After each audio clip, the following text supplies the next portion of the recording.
ہمت مت ہارو کیونکہ پہاڑوں سے نکلنے والی نہروں نے آج تک راستے میں کسی سے نہیں پوچھا کہ سمندر کتنی دور ہے۔ مشکلات سے گھبرائیے نہیں، انسان کے پختہ ہونے میں مشکلات اہم کردار ادا کرتی ہیں۔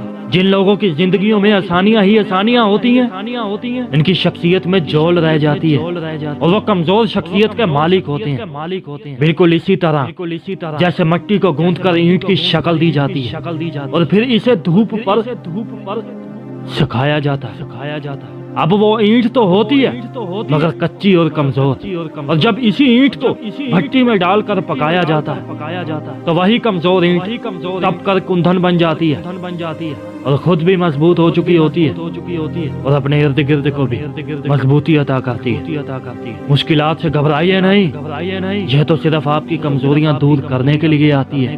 اگر کبھی مقصد میں ناکام ہو جائیں تو مایوس نہ ہونا میرے دوست، کیونکہ کسی بھی کتاب میں نہیں لکھا کہ پیروں میں قیمتی جوتے نہ ہوں تو آپ چلنا چھوڑ دیں۔ مشکلات کا پتھر تراشنے کے بعد جو ہیرا نکلتا ہے وہ ہوتی ہے کامیاب۔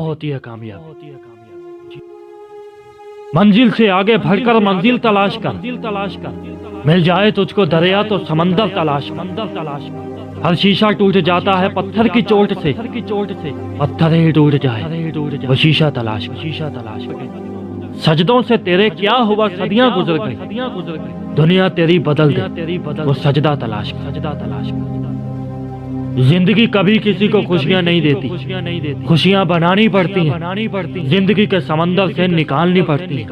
اگر آپ کو اللہ کریم نے یہ صلاحیت دی ہے اس کو دوسروں کے ساتھ بانٹیے اور ان کا ہاتھ پکڑیے، ان کو آپ کی ضرورت ہے۔ ہو سکتا ہے کہ محشر کے روز آپ کی خوشی کا سبب وہ لوگ بن جائیں جن کی خوشی کا سبب آپ دنیا میں بنے۔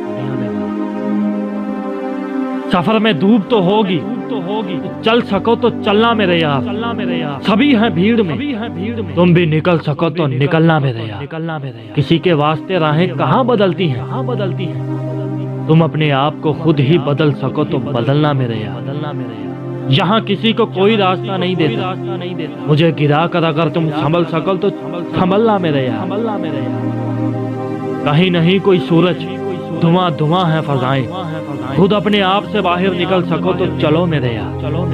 یہی ہے زندگی، کچھ خواب چند امیدیں، انہیں کھلونوں سے تم بھی پہل سکو تو چلو میرے یار۔